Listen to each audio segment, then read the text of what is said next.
আমি কিছু বলবো এর আগে ছেলেটি তাদেরকে নিয়ে ভ্যানিশ হয়ে গেল।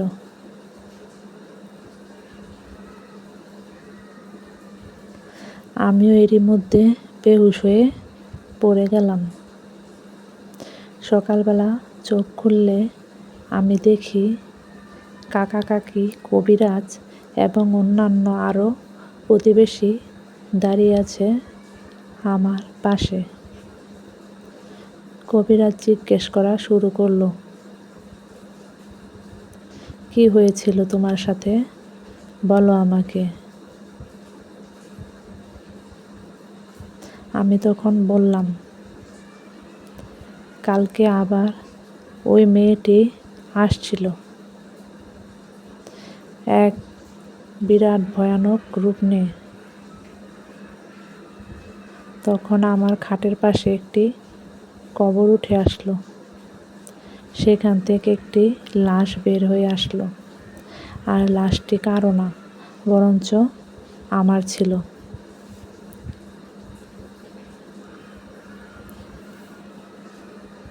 এই শুনে কাকা কাকি ভীষণ ভয় পায়। কাকি বলে ওঠেন, মায়ার লাশ উঠে আসছিল মানে কি বোঝাতে চাচ্ছে?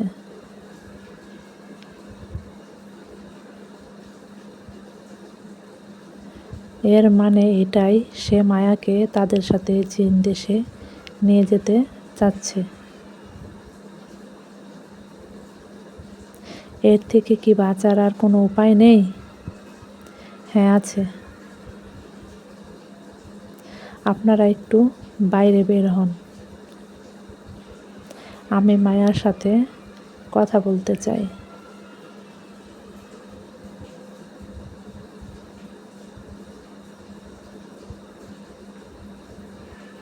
সবাই বাইরে গেলে কবিরাজ আমাকে বলে ওঠেন, তারপর কি হয়েছিল?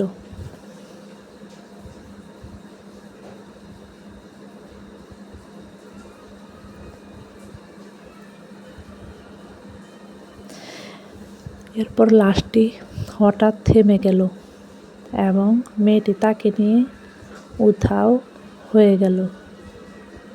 তুমি মিথ্যা বলছো কেন আমার সাথে? মানে ওই ছেলেটি তাদেরকে নিয়ে ভ্যানিশ হয়ে গিয়েছিল, তুমি ছেলেটির কথা বলনি কেন? আমি থতমত খেয়ে যাই। তুমি কি ছেলেটাকে পছন্দ করো, আর এই জন্য ছেলেটাকে খারাপ বলতে চাচ্ছ না? না মানে আমি সব বুঝেছি, আমাকে কিছু বোঝানো লাগবে না।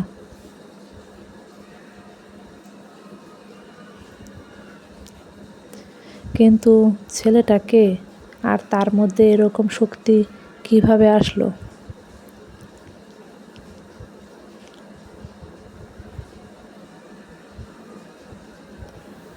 ছেলেটা হলো জিন দেশের বাদশা।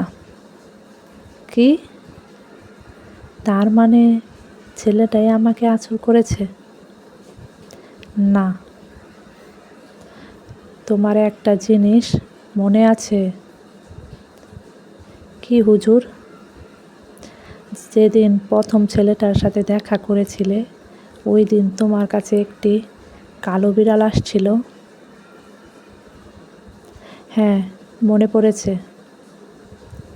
তারপর যেদিন তোমার উপর জিনের আঁচড় পড়েছে, ওই দিন থেকে আর ওই কালো বিড়াল দেখা গিয়েছিল? না তো। কিন্তু এর সাথে এর কানেকশন কি? সময় হলে তুমি সব কিছুই বুঝবে, আর তোমার ভালোবাসাই এখন তোমাকে বাঁচাবে। এছাড়া কেউ তোমাকে বাঁচাতে পারবে না।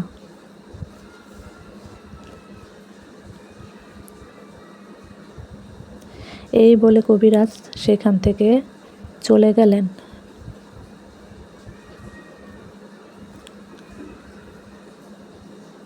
আমার মধ্যে কেমন যেন খারাপ লাগা শুরু হলো।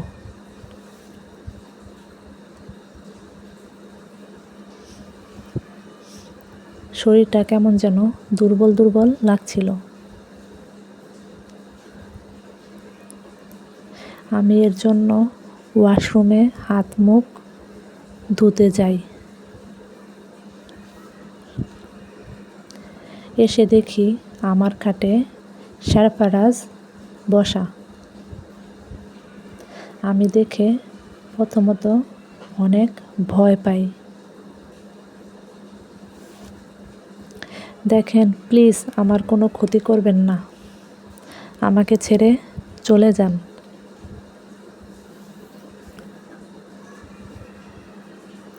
আপনি বসেন, আপনার সাথে আমার কথা আছে, বলেন কি বলবেন।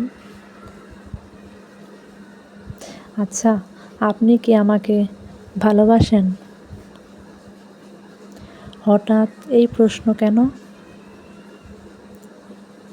জানি আপনি আমার এই রূপ দেখে অনেক ভয় পাচ্ছেন, হয়তো ঘৃণাও করতে পারেন। আপনি বলেন কি বলবেন।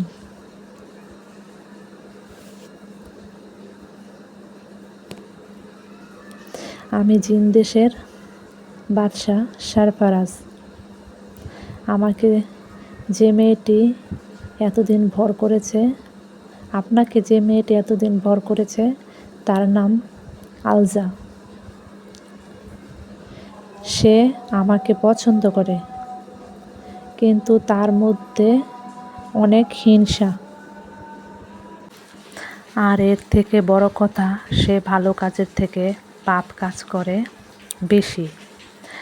আর এই জন্য আমি তাকে পছন্দ করি না। একবার আমি আপনাকে দেখছিলাম, আপনি এক বুড়ো মহিলাকে সাহায্য করেছিলেন। আর তখন থেকে আমি আপনার পিছু করছি গত 1 বছর ধরে।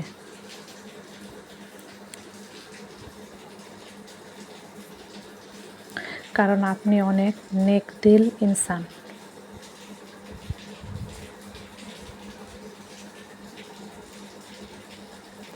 আর এটা আলজা জানতে পারে, আর সে আপনাকে আমার থেকে দূরে সরানোর জন্য এসব করছে।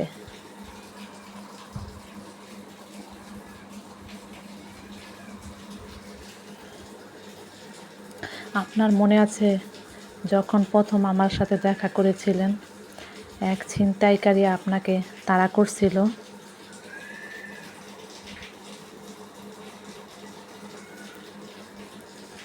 এর পরের দিন খবর পেয়েছিলেন ছিনতাইকারীকে কে নির্মমভাবে হত্যা করেছে। হ্যাঁ, মনে পড়েছে। তাহলে ওইটা কি আপনি করেছিলেন? না, ওইটা আলজা করেছিল। আমি ওকে দেখে শুধু বলছিলাম যে ছিনতাইকারীকে ভয় দেখাতে, যাতে সে পাপ কাজ ছেড়ে দেয়। কিন্তু আলজা একটি বাঘের রূপ নিয়ে ছিনতাইকারীকে নির্মমভাবে হত্যা করে, যাতে দোষ আমার উপর চাপে। এরপর আমি ওকে জিনের দেশ থেকে বের করে দিই।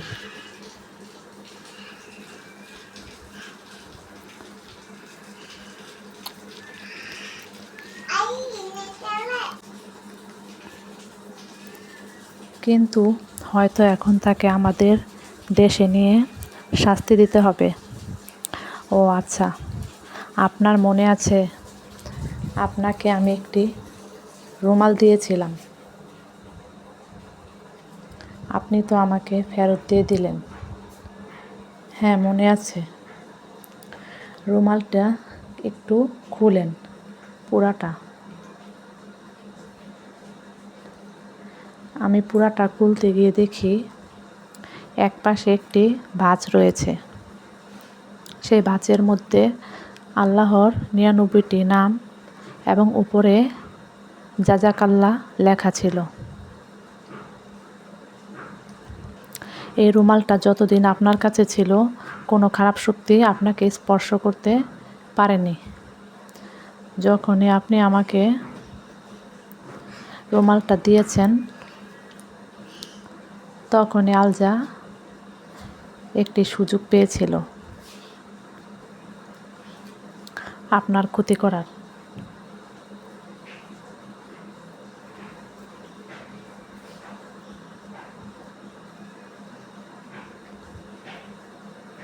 এমন সময় কে যেন দরজায় নক দিল।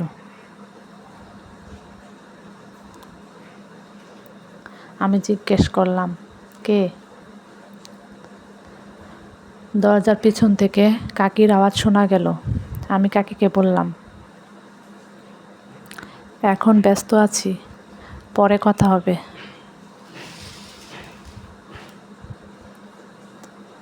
তখন কাকি বলে ওঠে যে, কিসে ব্যস্ত, কার সাথে ব্যস্ত তুই? এমন সময় দরজার পিছন থেকে কবিরাজ বলে ওঠেন, এখন ওকে কেউ বিরক্ত কইরেন না।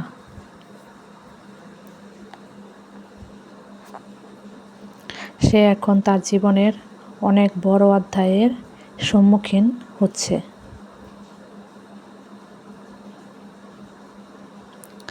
কারণ আপনার মেয়ে যাকে ভালোবাসে তাকে আজকে হারাতে হবে।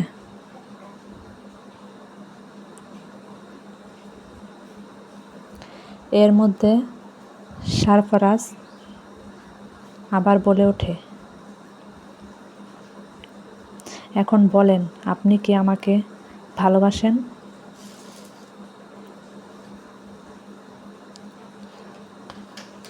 তাহলে আমি আলজা থেকে আপনাকে মুক্ত করতে পারবো।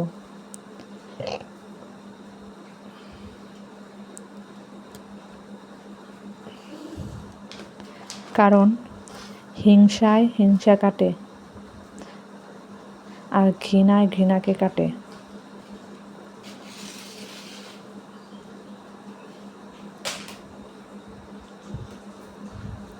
আমি কিছু বুঝতে পারছি না আপনার কথা।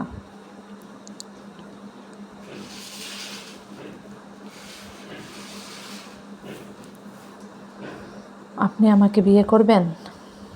যদি বলি হ্যাঁ, তাহলে আপনাকে আমার সাথে সারা জীবনের জন্য জিনদের দেশে চলে যেতে হবে।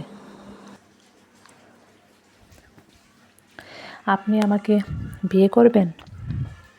যদি বলি হ্যাঁ, তাহলে আপনাকে আমার সাথে সারা জীবনের জন্য জিনদের দেশে যেতে হবে। কি বলেন? আমি আমার কাকা কাকিকে ছেড়ে কোথাও যেতে পারবো না। কিন্তু আমি তো আপনাকে ভালোবাসি।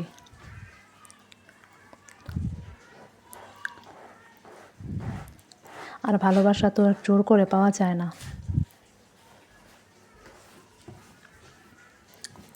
কিন্তু আমি আপনাকে আলজা থেকে মুক্ত করবই। এমন সময় সে আমার মাথায় চাপ দিয়ে ধরল আর মনে মনে কিছু মন্ত্র পড়তে লাগলো।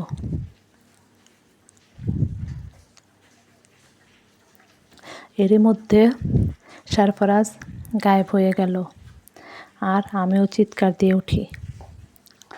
আমার চিৎকার শুনে যখন সবাই ঘরে ঢুকে,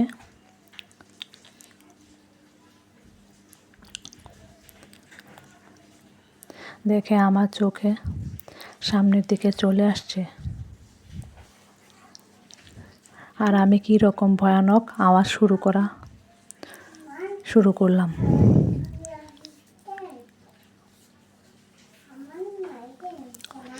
কাকি তখন কবিরাজকে জিজ্ঞেস করে, হুজুর, কি হয়েছে আমার মেয়ের?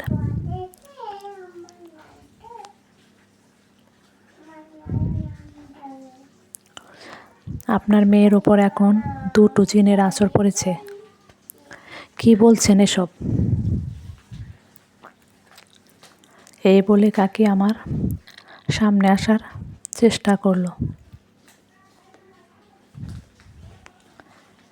এখন সামনে যাবেন না, কারণ এদের মধ্যে একজন আপনার মেয়েকে নিয়ে যেতে চাচ্ছে।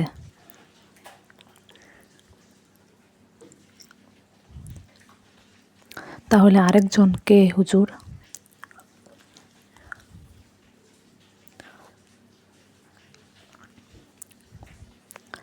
সে তো আপনার মেয়ের ভালোবাসার মানুষ। মানে?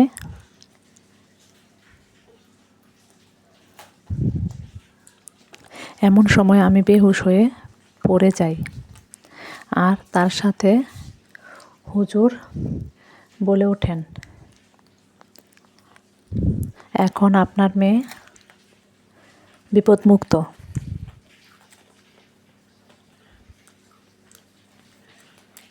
কারণ জিনদের বাদশা ওই জিনকে তার সাথে নিয়ে চলে গেছেন।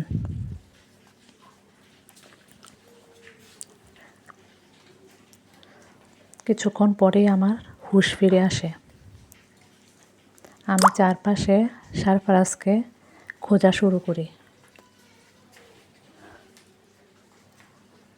কিন্তু কোথাও পাই না। এমন সময় কবিরাজ বলে ওঠেন,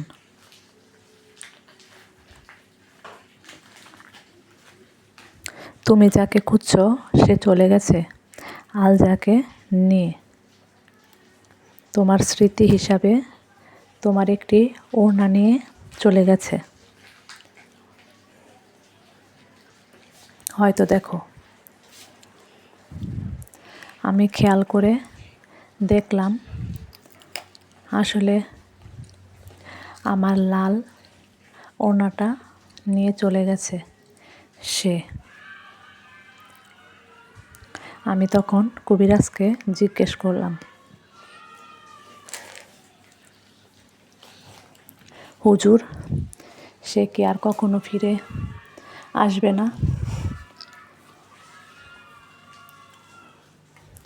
তোমার ভালোবাসা যদি সত্যি হয় তাহলে আসলেও আসতে পারে।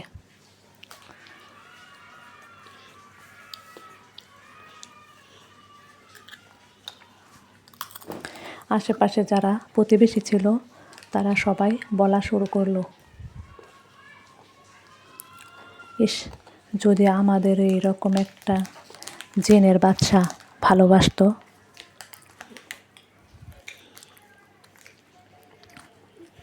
এরকম প্রায় সপ্তাহখানেক কেটে গেল। আমি এখনো সারফারাজকে ভুলতে পারছি না।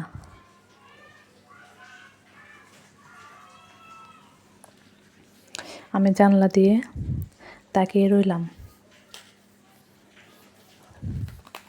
এমন সময় জানলা দিয়ে একটি হাত আসবে এবং হাতে সেই রুমালটি। আমি রুমালটি দেখে মুচকে একটি হাসি দিলাম।